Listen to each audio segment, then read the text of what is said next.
There we go. We are live. Hello, ladies and gentlemen. My name is Chris, and this is my channel. We Love Comics. Today is the 14th of December, 2018. It is currently 3:27 p.m. Eastern Time, and we have a nice, interesting article I want to read for you, and it's just a little disappointing, but with any bad news, good things can come out of it, especially if you are somebody who wants to get deals getting comic books. I think there's going to be an opportunity for that, but Netflix is doing something that we're not going to be too happy about. Comical Lover Omega is here. Welcome. A couple people are starting to show up. I love when I can just do a random video without any notification and people are there ready to watch, so that's always good to see. So thank you. John here, Doggy Lover, Craig Wagner, welcome. So they didn't cancel anything. It's what happens after they cancel their Marvel shows. Now, if you've been paying attention to what's going on, Netflix canceled Iron Fist, which really didn't seem like a surprise. They also canceled the Luke Cage, which that one I could kind of understand because, I mean, it was okay, but I found it very slow. But the one that surprised everybody, including myself, was Daredevil, because that one was their #1 Marvel show. And this was one of those kind of in-your-face to Disney. And I'll show you why I mean that, because I'm going to switch this right now so you can actually see what I'm talking about. I will read the article, and the link is in the description all the way at the bottom. So if you want to check yourself, you can.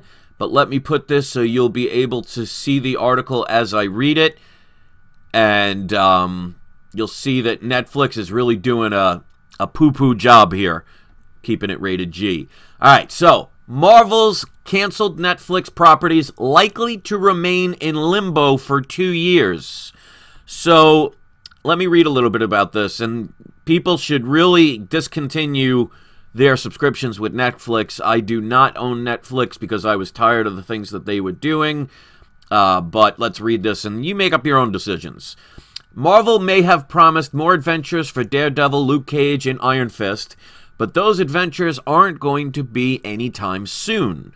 There is reportedly a 2-year moratorium on using the characters for non-Netflix series, even for Disney+.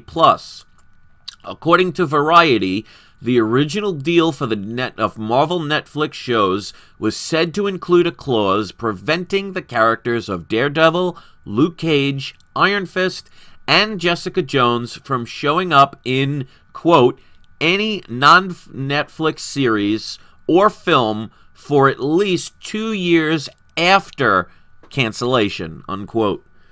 Disney Plus, despite being owned and operated by the Walt Disney Company, the parent company of Marvel Television, does not appear to be exempt from the contract. So if you want to read the rest of it, you can.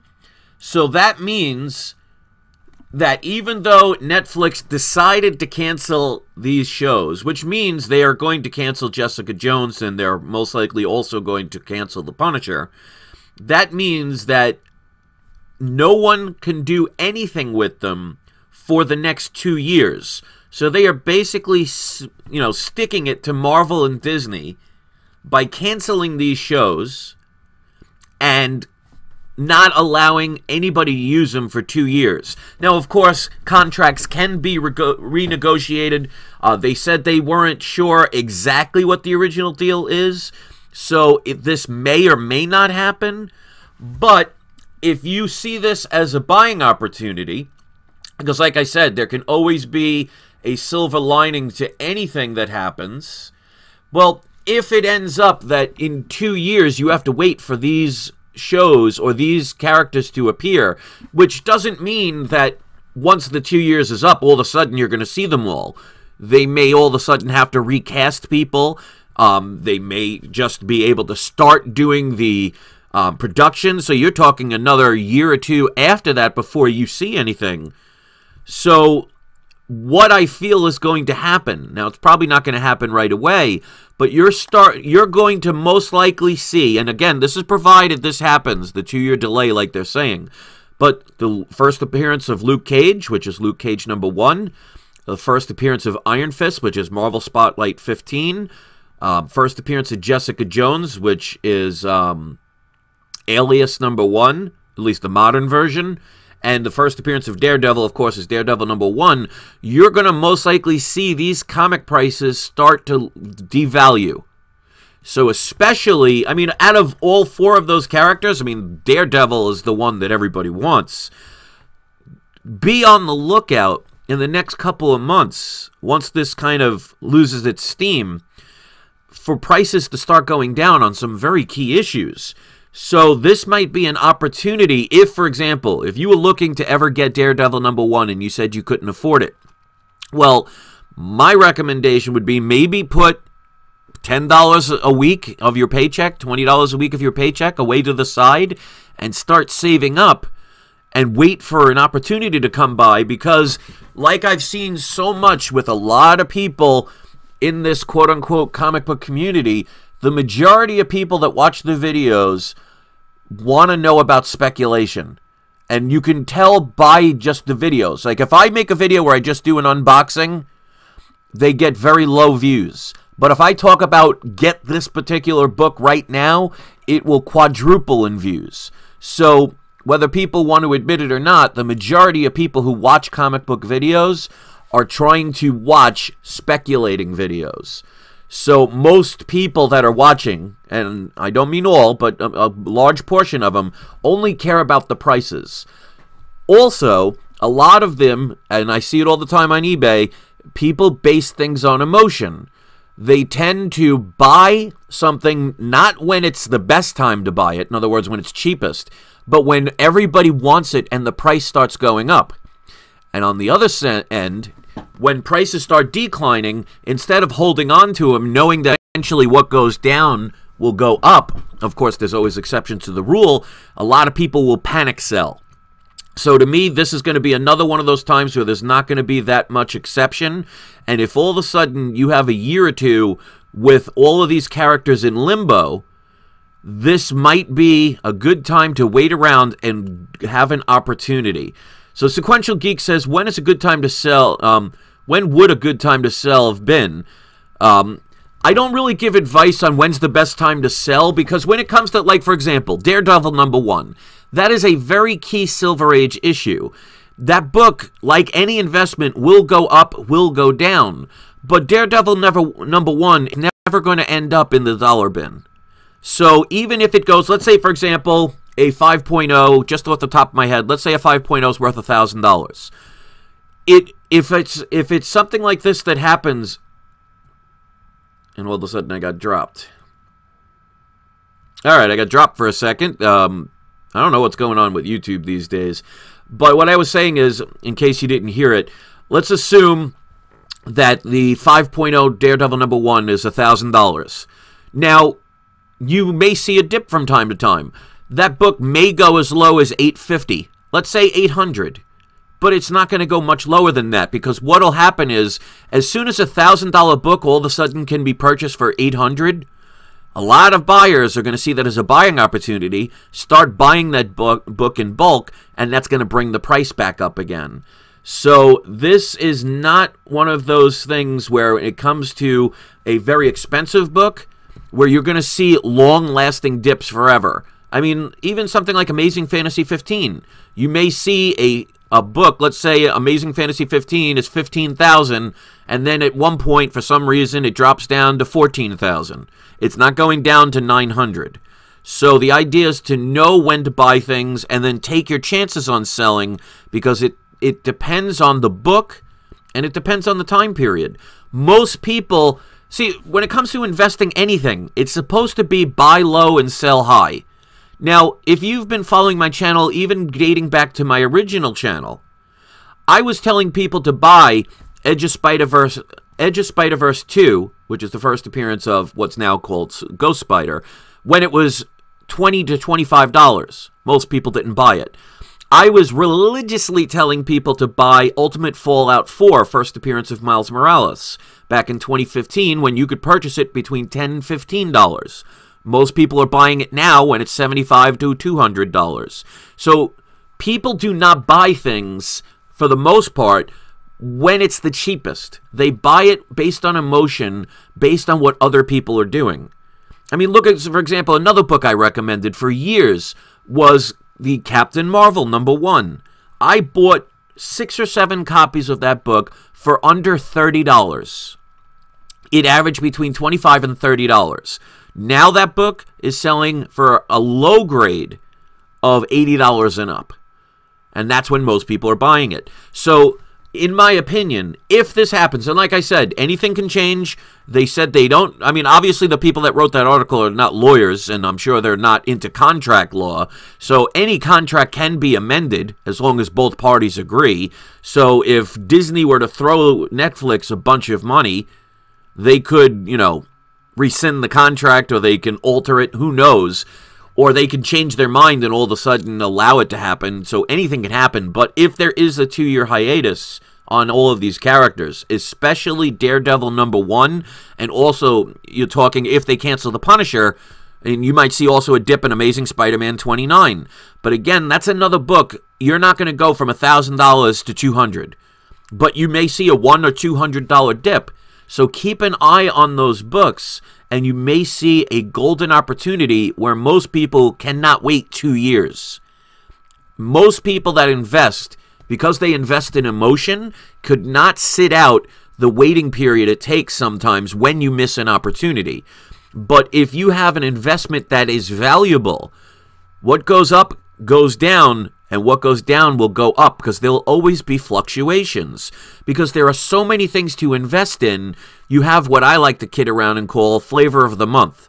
So most people cannot think about several different investments at once. They tend to focus on maybe 1 or 2 things, and they forget about the others. So that's when it's an opportunity for you to potentially sneak in and find yourself a deal.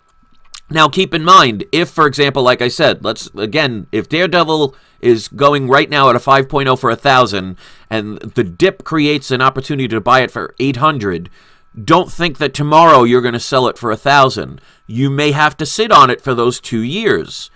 But unless you're one of those flippers that goes and tries to sell books instantly, what's wrong with sitting on a book or any investment? Because it's not like milk. It will not go bad in a week. So the idea of a real investor, if you are one of those people, is to be able to develop patience, because there are times you may have to wait a decade. I mean, look at, for example, I bought Amazing Spider-Man 300 the day it came out. I bought 2 copies. It took over 20-odd years for that book to have any kind of value, because within that 20-year period, you could have sold that book in the dollar bin and it probably would have still sat there. But look how much Amazing Spider-Man 300 is worth today. So if you are a person that considers themselves an investor or a potential investor, if you cannot wait years for your investments to gain value, then you should not be investing, because you will drive yourself insane. So that's my advice. So Netflix is kind of screwing all of us because, you know, corporations, like I say, they don't care about the characters like they tell you that we believe that they do. They are in this for the money. And there is no reason for Netflix to, first of all, cancel something as popular as Daredevil and then put it on hiatus for 2 years, other than to stick it to Disney, because they're going to eventually open their streaming service, and instead of appreciating competition, which makes companies better, they're basically trying to stick it to them, which is not going to end well for Netflix in the long run. I mean, if Netflix is going to continue to do practices like this, they're going to follow the suit of Blockbuster, in my opinion. So it's unfortunate because we're the ones that suffer as far as not being able to see another amazing episode of Daredevil anytime soon. But for us comic investors, be on the lookout for some deals. Now, they probably won't happen right away, and again, it's basically depends on how long they actually do keep them from being used. So what is going to be upsetting to most can be an opportunity for you, but again, you got to be patient, otherwise you're never going to last in any investment, because if you cannot handle your emotions and be able to develop patience, you're going to sell things at the wrong time, and you're going to buy things at the wrong time. And if you're an investor, the idea is to make money, not overspend. So it's knowing your information, it's researching, it's seeing what prices they are, noticing trends. Don't base it on other people's emotions, because especially if you hitch your wagon to the wrong person, you could be listening to somebody's advice that does nothing but hurt you, even if it helps them. So be very careful who you hitch your wagon to. I always give people information, but I never tell anybody how you have to be. Be very careful of those that do, because a lot of them tend to have sneaky agendas behind their words, and they tend to try and profit off of people's ignorance. So with that being said, a big middle finger to Netflix for doing this, but if we can find some good deals on comic books based on it, then we can be rewarded in the long run. But unfortunately, unless it changes, we will not see anything Daredevil, Jessica Jones, Luke Cage, Iron Fist, maybe even, The Punisher as well, for at least another 2 years. Now, the good thing is there already is another season of Jessica Jones coming out, and there's also another season of The Punisher coming out. I have a sneaking suspicion they're going to cancel those too, which means we won't see any of these people unless they amend the contract till at least the minimum of the end of 2020. So it's unfortunate, but people should be messaging Netflix and voicing their displeasure, because if you see anything about what's going on in France, and if you don't know about that, thank the mainstream media, but if you know anything about people and their movements and working together, they can change anything. This is something I've been preaching for years that most people don't seem to grasp. When people work together, things can get done. So if people are not happy with this news, don't blame the messenger. Yell at Netflix. Tell them you'll unsubscribe from their service. And maybe that'll send the message that they shouldn't be doing things like this to kind of spite the customer so they can get a nice little satisfactory win against another corporation. We don't want monopolies. We want competition. That's what makes prices stay low, service stay high, and we get the things that we love. So we shouldn't settle and allow things like this to pass by. So thanks for listening. Please, if you could be so kind, give it a thumbs up, because I can use the support. Please share this if you think this information is interesting and worth hearing from other people. I need all the help I can get. And also, if you haven't subscribed, I hope I've earned your subscription, so please hit subscribe if you haven't. Don't forget to hit the notification bell, because a lot of people are not getting notification, because YouTube loves to do that to people for some strange reason. Unless you're PewDiePie or some other big channel, most people are not going to get notified. So make sure you hit that notification button and check the box of that you want notification all the time, if you think my videos are worth watching. So before I go, let me do today's surprise subscriber shout out. You don't have to be a subscriber here to do that, because I'm not even going to check, because half the time you can't tell anyway. But I am going to give this one today to Webhead. Like that name, so you caught my eye. And he says, "What's up, comic book family? Webhead on deck." So you are also on the shout out. Hopefully you are still here to hear it. And if you want one, just make sure you're in the comment section on my videos and catch my attention, and I'll give you a shout out if it means something to you. So you guys mean everything to me. Thank you so much for listening. I put the link about this article, if you want to read the rest of it, in the description all the way down at the bottom. So flip there. And don't forget, it's not you, it's not I, it's We Love Comics. Enjoy the rest of your weekend, everybody. Be safe.